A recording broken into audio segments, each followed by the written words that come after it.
Bonjour à tous, aujourd'hui on se retrouve pour la correction de l'entraînement à l'évaluation de mathématiques sur les masses et les périmètres. Nous nous sommes beaucoup entraînés en classe, cependant pour les absents et pour ceux qui font des erreurs d'étourderie, je trouve que cet entraînement n'est pas inutile.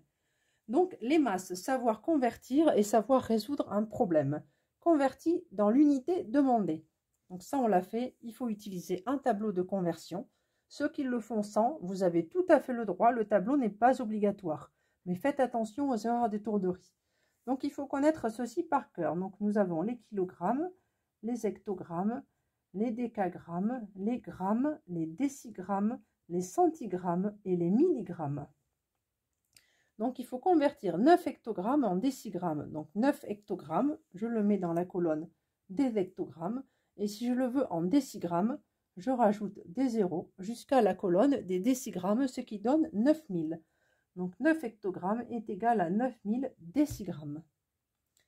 3402 grammes. Donc nous avons bien des grammes et on place d'abord, et j'insiste, d'abord et en premier, le chiffre des unités dans la colonne des grammes. Après, on complétera avec le reste. Donc cela donne 2 dans la colonne des grammes et on complète 0, 4, 3. 3402 grammes que je veux convertir en centigrammes.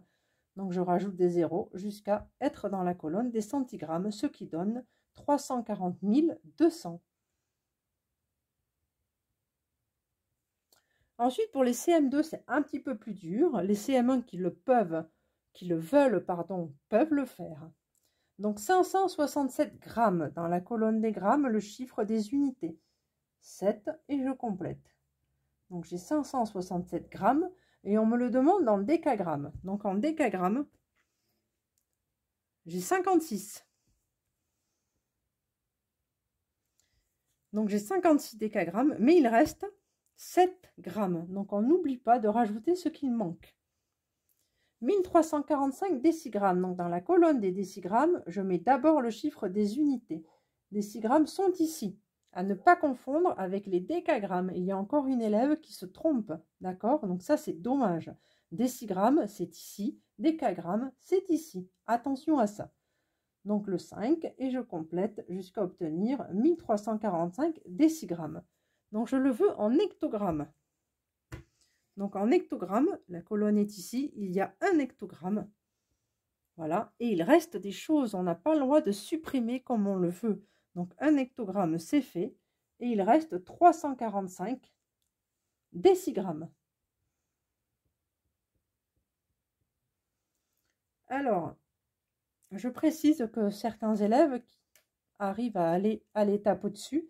Donc ceux-là, et uniquement ceux-là, je sais qui est capable de le faire, peuvent mettre 56,7 décagrammes. Je vais déplacer la feuille. Et ici, ça donne 1,345 hectogrammes. Oui. D'accord? Donc ça, c'est que pour les élèves dont je sais qu'ils savent faire ça. D'accord? Pas les autres. Hein. Les autres, je n'attends que ceci. Alors, on va passer au problème à résoudre. Attention, les CM1, il y a un piège. Les CM2 aussi, cela dit. Alors, Paul a mangé 123 grammes de yaourt, 3350 mg de confiture. Quelle est la masse totale de son goûter en grammes? Je veux tout en grammes. Déjà, il faut convertir en grammes, c'est mieux. Donc, 123 grammes, c'est égal à 123 grammes, d'accord? Et 3350 mg, il faut qu'on me dise combien de grammes ça fait. Donc, je vais le placer dans le tableau. Dans la colonne des milligrammes, d'abord le chiffre des unités. 0, 5, 3, 3. 3350 mg. Alors, en grammes, ça donne 3. D'accord? Et il reste 350 mg. Donc, c'est 3 grammes et 350 mg. Alors ça, c'est un problème de niveau CM2, d'accord? Le jour de l'évaluation pour les CM1, je ferai quand même un peu plus simple. Donc, une fois que j'ai 123 grammes, 3 grammes et 350 mg, je peux additionner les deux. Donc, d'abord, j'additionne les grammes. Donc, 123 plus 3 grammes, ça fait 126 grammes. D'accord? Et qu'est-ce qui reste? 350 mg. Donc les CM2, vous aurez un exercice de ce type. Les CM1, il n'y aura pas ce reste, d'accord? Ce sera plus simple, ne vous inquiétez pas là-dessus. Et vous y arriverez, je vous fais confiance. Alors on passe au périmètre. Le périmètre. Savoir calculer le périmètre d'une figure simple. Exercice 1, lis le problème suivant et réponds à la question.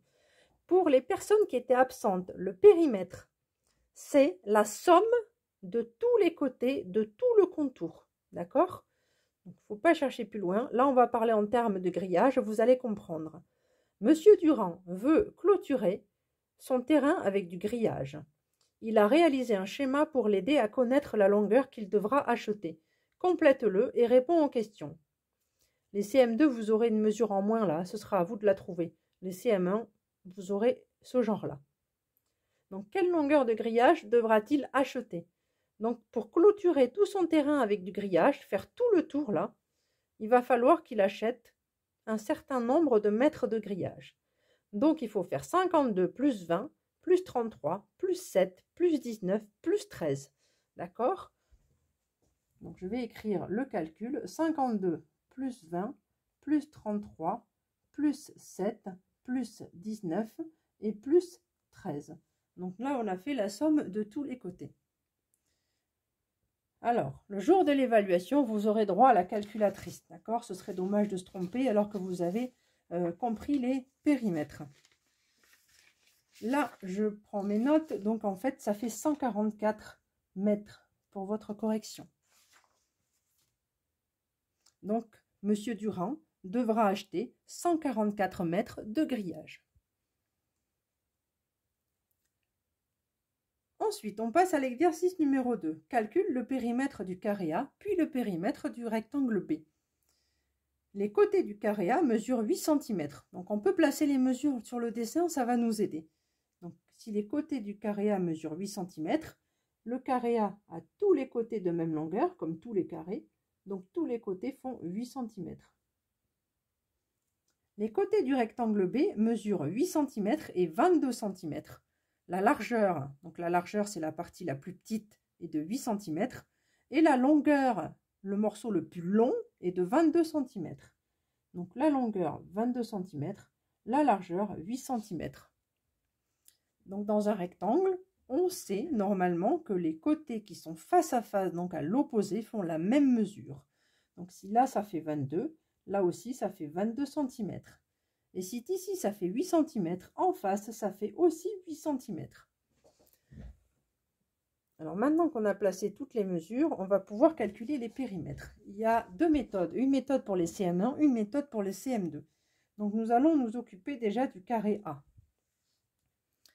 Alors pour les CM1, il faut surtout simplement faire la somme de tous les côtés. Donc c'est 8 plus 8 plus 8 plus 8. Excusez-moi. J'ai mis centimètres, mais je le mettrai après. Donc 8 plus 8 plus 8 plus 8, donc ça fait 16, 16 et 16, 32, ça fait 32 cm. Les CM2, il va falloir que vous connaissiez la formule. Donc la formule pour le périmètre d'un carré, c'est 4 fois le côté qu'on appelle C. Donc 4 fois le côté, c'est 4 fois 8, et ça fait aussi 32 cm. Donc le périmètre du carré A est de 32 cm. Le rectangle. Les CM1, pareil, on fait la somme de tous les côtés. Tac et tac. Donc ça fait 22 plus 8 plus 22 plus 8. Donc 22 plus 8 plus 22 plus 8. Donc 22 et 22, ça fait 44. 8 et 8, 16. 44 et 16, 54 et ça fait 60 cm. Les CM2, eux, vous devez connaître la formule du périmètre des rectangles. Alors, il y en a deux, vous prenez celle qui vous convient le mieux. C'est 2 multiplié par longueur plus largeur, ou alors c'est 2 multiplié par longueur plus 2 multiplié par largeur. En fait, la longueur multipliée par 2 plus la largeur multipliée par 2. Ça reste assez logique. Ou alors, c'est la longueur plus la largeur multipliée par 2. Vous prenez celle qui vous convient le mieux, d'accord? Et après, vous remplacez la longueur par 22 cm et la largeur par 8 cm. Donc, ça donne 2 multiplié par 22 plus 8. Donc, ce calcul-là est plus compliqué et de niveau 6e. Donc, on commence d'abord par ce qui est entre parenthèses. Donc, 22 plus 8, ça fait 30. 30 fois 2 est égal à 60 cm. Cette formule-là est très adaptée à des CM2. Donc, 2 fois longueur plus 2 fois largeur, ça donne 2 multiplié par 8 plus 2 multiplié par 22. Donc, c'est égal à 16 plus 44. Et ça fait donc toujours 60 cm, et heureusement. Voilà. Donc cette formule-là, il faut faire très attention, d'accord? On additionne d'abord ce qui est entre parenthèses et on multiplie le tout par 2. Et celle-là, 2 fois longueur plus 2 fois largeur, pareil. On fait d'abord 2 fois longueur, 2 fois largeur et on additionne les deux. Alors, cette histoire de formule, c'est vrai qu'on n'a pas eu l'occasion de le voir en classe. Donc, je serai assez tolérante à l'évaluation, d'accord? Je verrai comment vous faites. Si cette histoire de formule n'est pas bien comprise, je ne la compterai pas dans l'évaluation, mais par contre, je vous l'expliquerai quand même. Et voilà, la correction de l'entraînement à l'évaluation de mathématiques est terminée.